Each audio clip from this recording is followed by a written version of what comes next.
Tell a story of when you experienced something that you still can't explain to this day. Regarding the Patrick Mahomes voodoo doll, the Eagles fan who was repeatedly poking it, I asked a New Orleans voodoo practitioner what that meant. If you haven't seen the video, here's a small clip. Please, I don't have any time for any gossip now. Eh? Yes. Look at it. Do something with it. It's just money coming to me easily.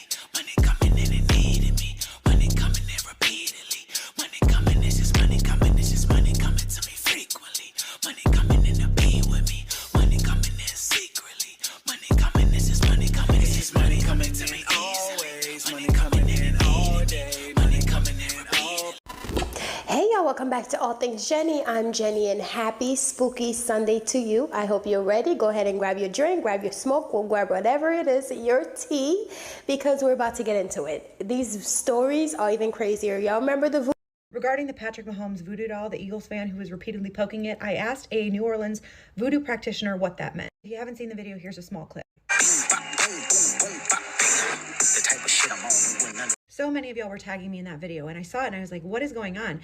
If you're just seeing my face across your For You page, basically I just cover a bunch of true spooky scary stories that people submit to me. But then I realized a while back I had gotten an email from this woman named Claudette who claimed that she practices New Orleans voodoo and that if she can ever provide any insight on any of my videos, she would love to talk more. So I sent her this video and I was like, I'd love to hear your thoughts, and this is what she sent me back. I had to get my computer because I'm just going to read you what she said because I don't want to get it wrong. So she said, in voodoo practices, dolls, we call them poppets, are often used as symbolic representations of individuals.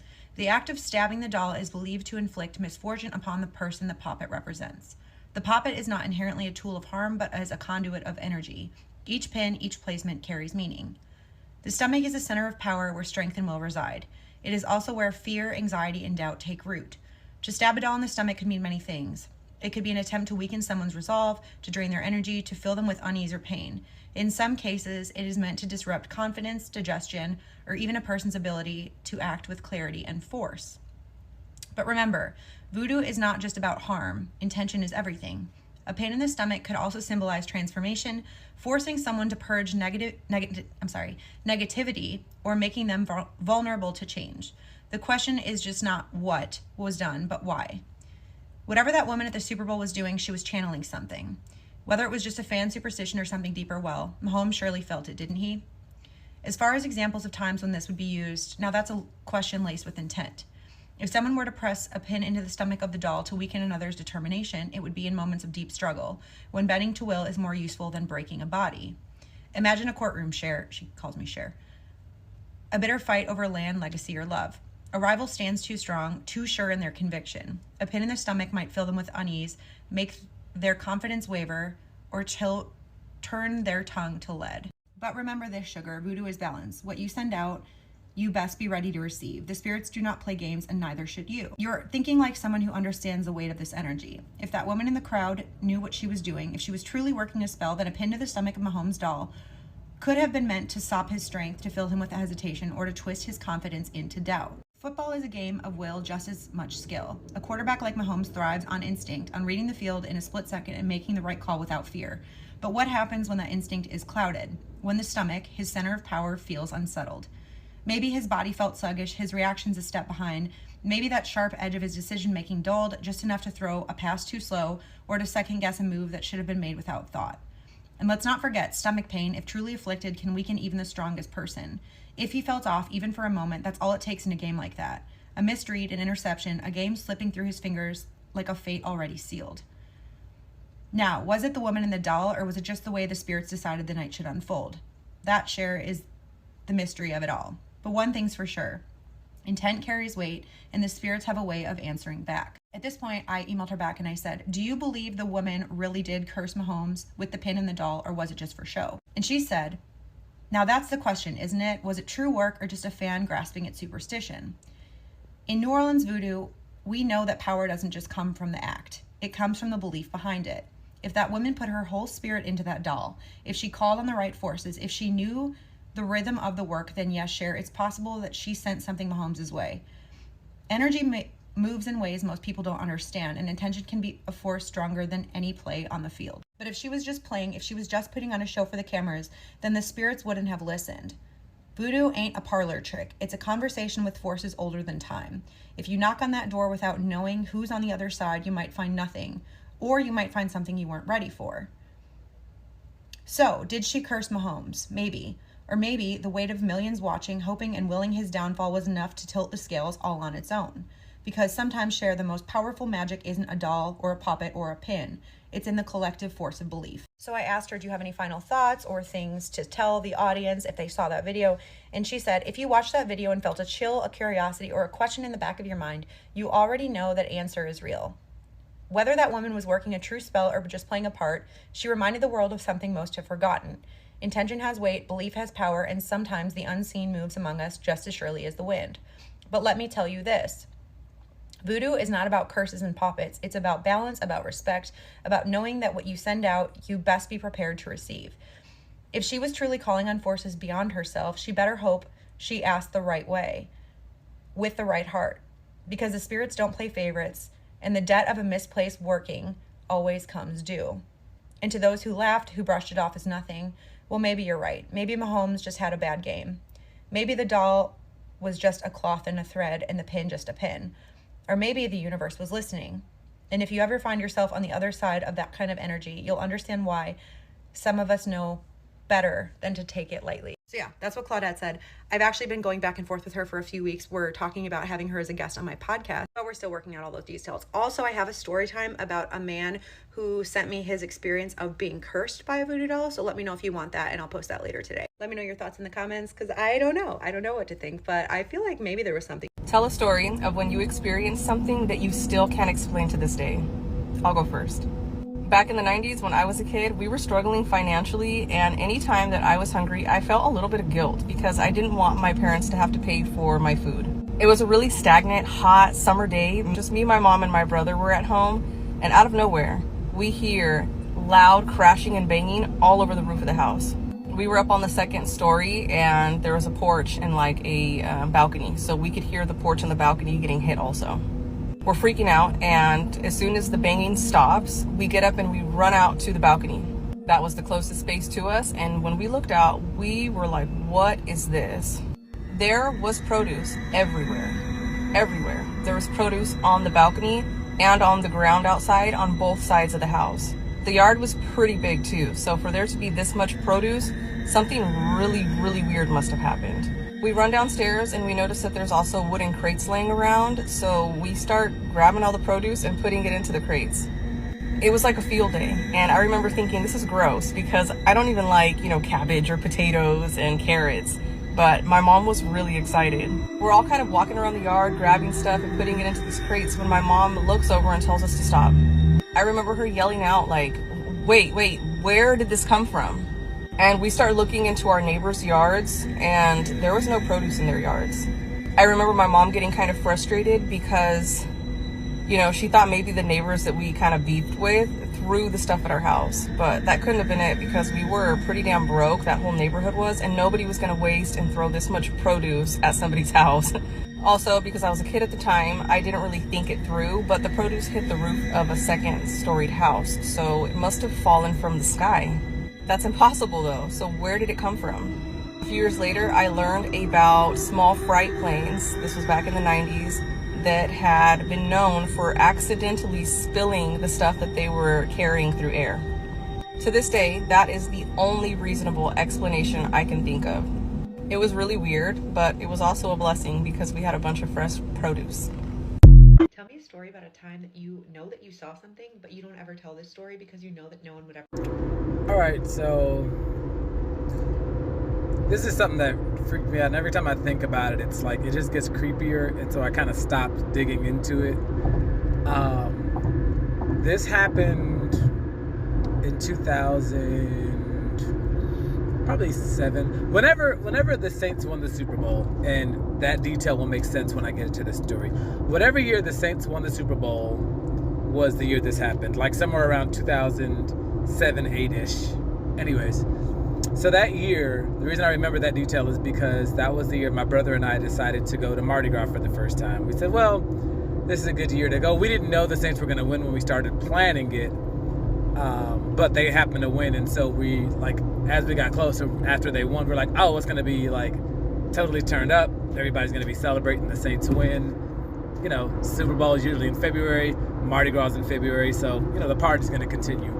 So we go down to Mardi Gras. We have an amazing time. We were, I might have been like 24, 25-ish, something like that. So definitely full party mode. There was a lot of alcohol consumption.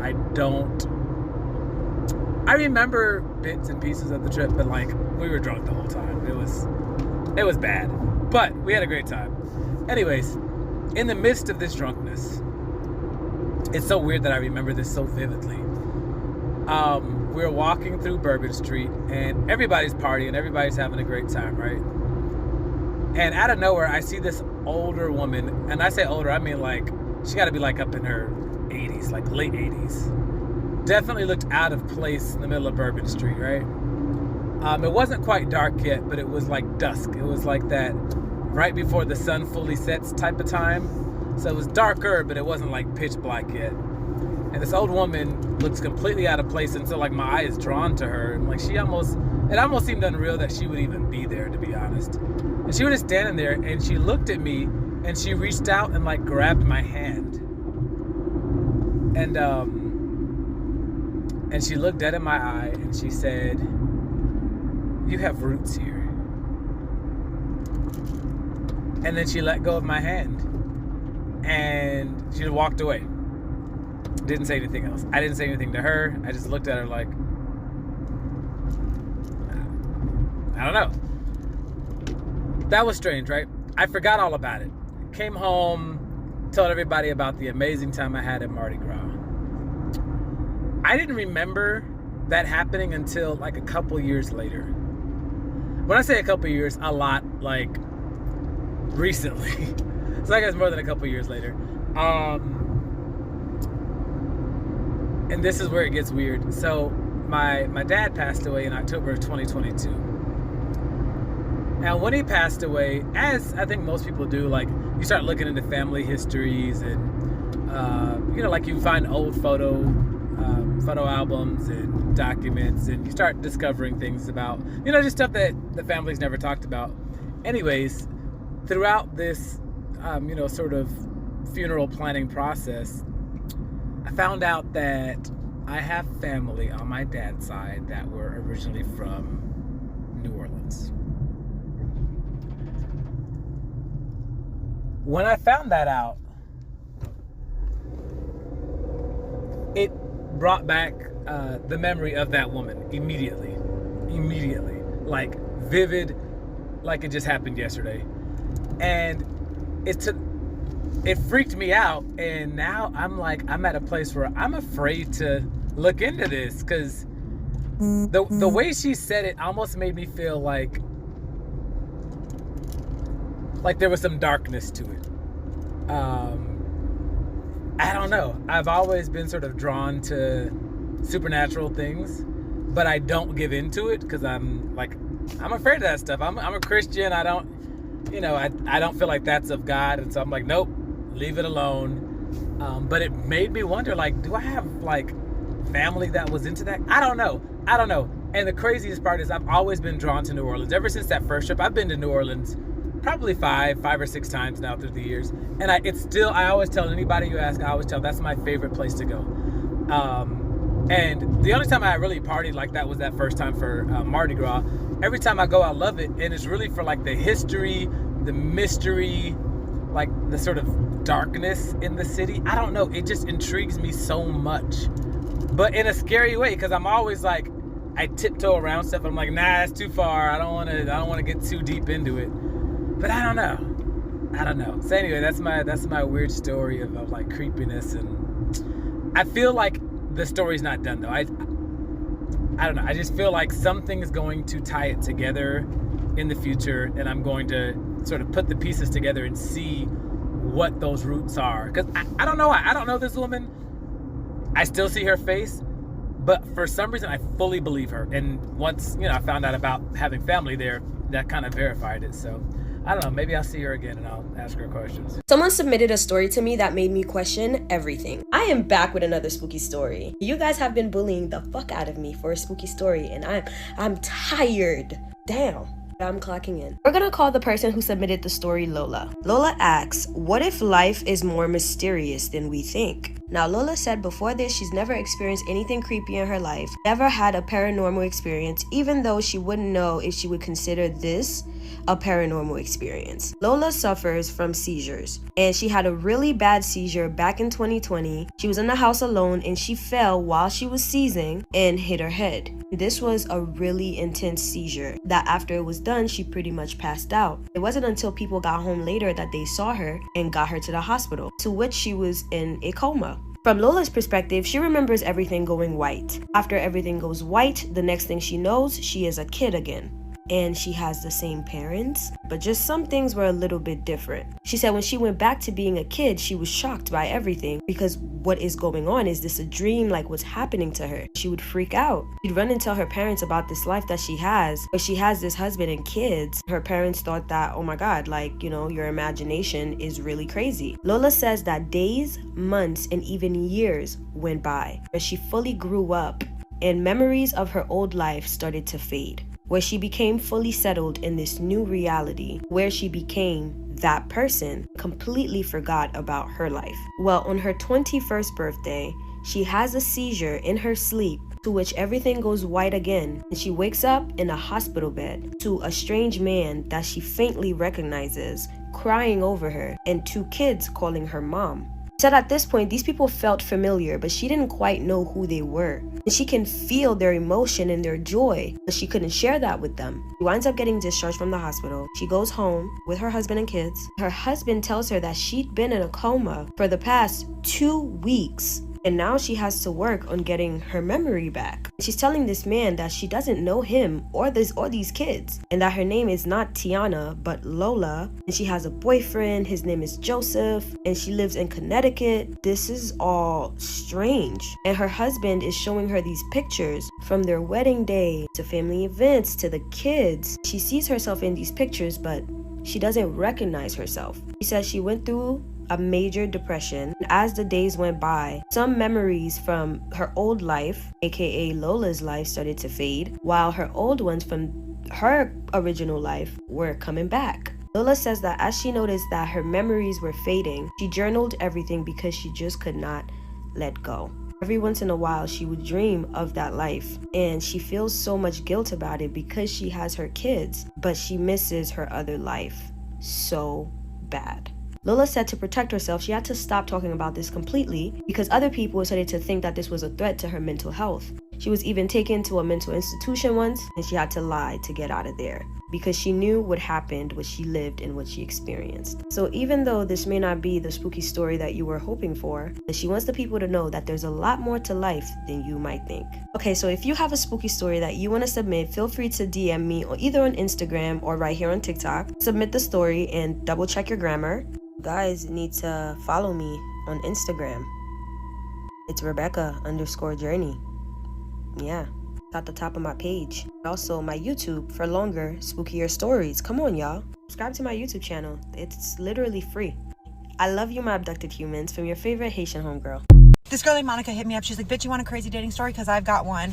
That's not actually what she said, but that's how I imagine it playing out in my head, because as I read her email, it felt like we were gossiping. She said 7 years ago, she's out at a club with her girls. They're dancing, they're having a good time, when this tall, dark, handsome man named Raul comes up to her, starts dancing on her, and basically asks for her contact information. He reveals that he is from a city about 40 minutes away on the beach, and although he didn't live close to her, she thinks he's hot. So they exchange contact information. He gives her his WhatsApp. He doesn't have social media. He doesn't have a phone number. Although I will say, I don't know which country this takes place in, because she told me that English is not her native language, so I don't know if it's normal that people just exchange WhatsApp where she's from. Even though he didn't live super close to her, they go back and forth talking, and they strike up a situationship. She said in the 2 years she talked to him, she was never his girlfriend.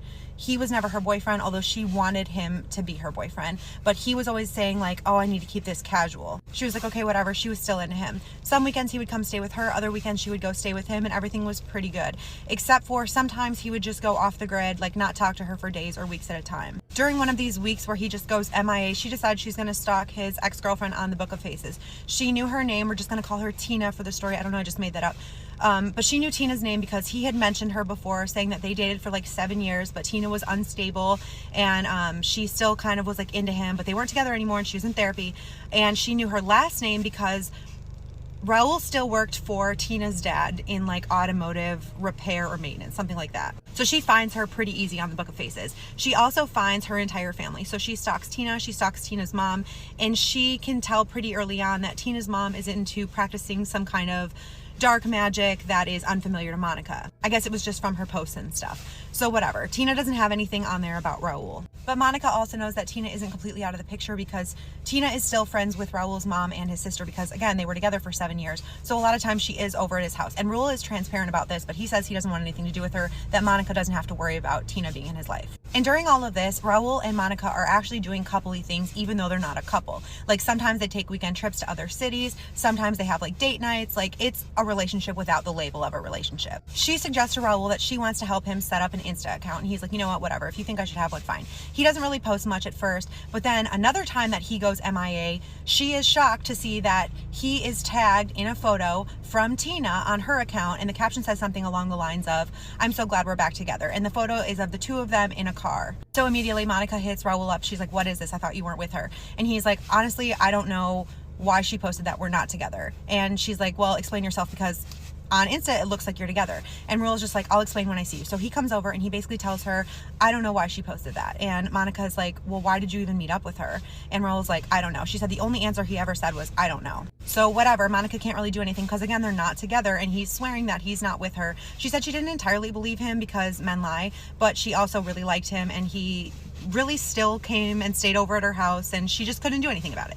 So don't judge her for that. So anyway, she keeps seeing him, but she's also still keeping an eye on Tina's social media to see if Tina posts anything else with Raul, and she doesn't. But she does notice that anytime Tina posts something about like an interest or an event or a belief that she has, Raul will almost immediately like regurgitate that information to Monica as if it was his own thought. Like he's basically just recycling all of Tina's ideas to Monica as if they're his own. And at this point, she's like, she can almost predict what he's going to say. And she's like, do you even have a personality? Like it was like he had no interest of his own. One day, Tina posts something along the lines of like creating a soul tie. I don't know exactly what she said, but Monica said it was basically a red flag enough to make her believe that Tina had done some ritual on Raul to keep him bonded to her. Also, I forgot to mention that throughout this time, Raul would occasionally tell Monica that Tina would say things like she wanted him back. And on some occasions when Raul was over at her house, Tina would like blow up his phone, be like, where are you? I drove past your house, your car isn't there. And he would just always tell her like, it's none of your business. We're not together. Leave me alone. So at this point, Monica is convinced that Tina has done some ritual on Raul to keep him bonded. So the next time she's over at his house, she's like, I've done some research. I know how to do white magic to basically cleanse your space of any negative energies that you don't want. He's like, you know what, whatever, if it'll make you feel better, fine, do it. She didn't go into detail on like what they did, but basically they do this ritual to get rid of any unwanted energies. They go to sleep.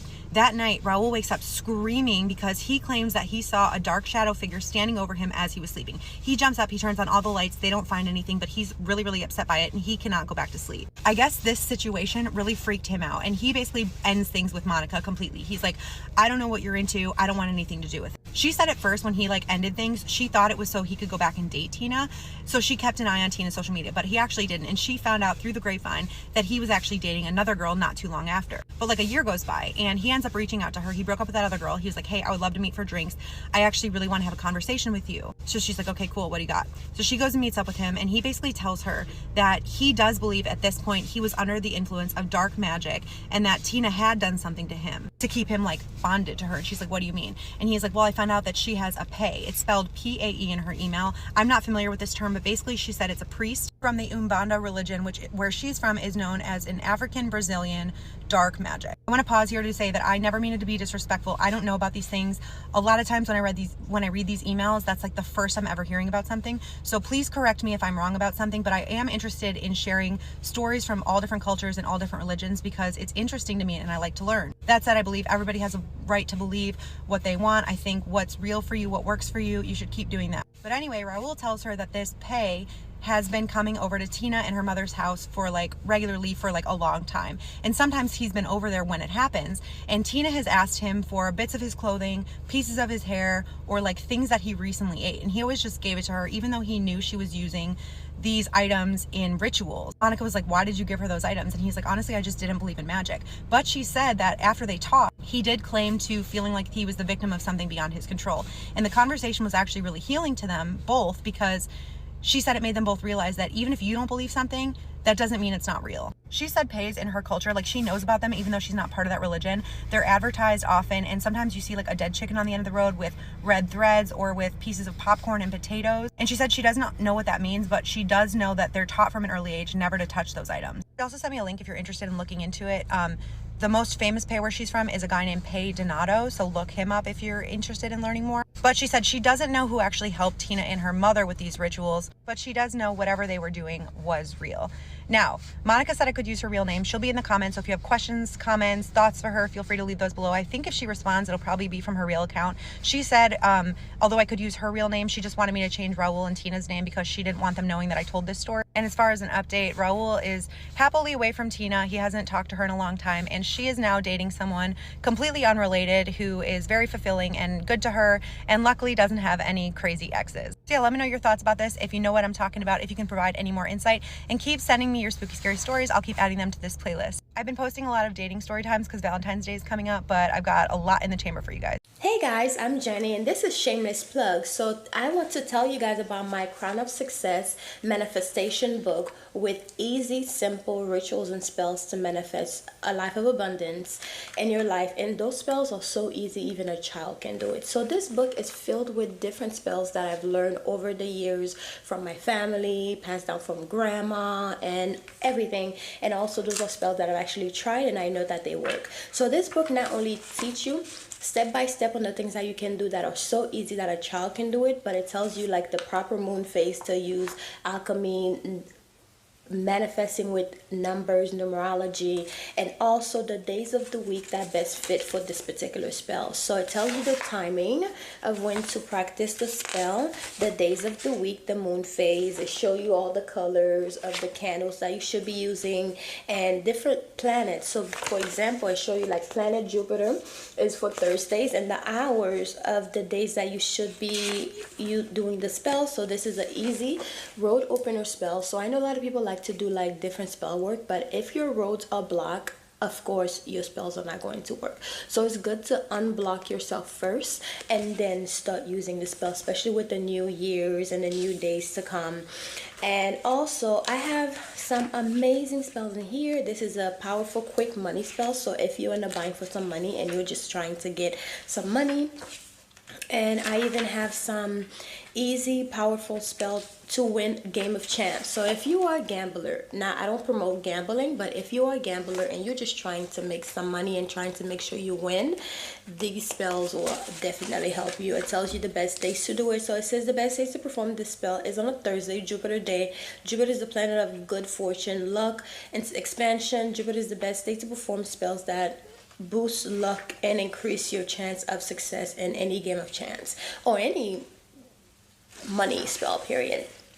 It has a list of so many spells that you can incorporate in your life with this new year to bring prosperity. And I even put some bonus spells on here, which for Saturday is a day to do protection work. So I have a spell for send back to senders. So I put some bonus spells on here, and then a protection with Archangel Michael. So there's so many spells on here. Removing the evil eye spell, so you can remove evil eye in your money and also in your everyday life. New Year home blessing spell, and I know it's been a few days since the new year started, but you can always do a home blessing spell any days of the week as long as you need it, you could do it. So anyways, guys, this is my book. It's called Crown of Success by Jenny, and it's available on Amazon, the ebook and also the physical copying. So please grab a copy if you're interested in supporting this channel. This is a way to support the channel and to support me as well for putting out, you know, content every day for you guys to enjoy. So I hope you guys enjoyed this book, and I hope you go and grab your copy, whether it's the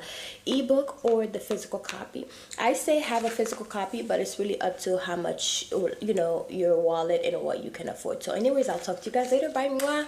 This is a shameless plug, so just check out my channel, okay? Love you guys. Mwah.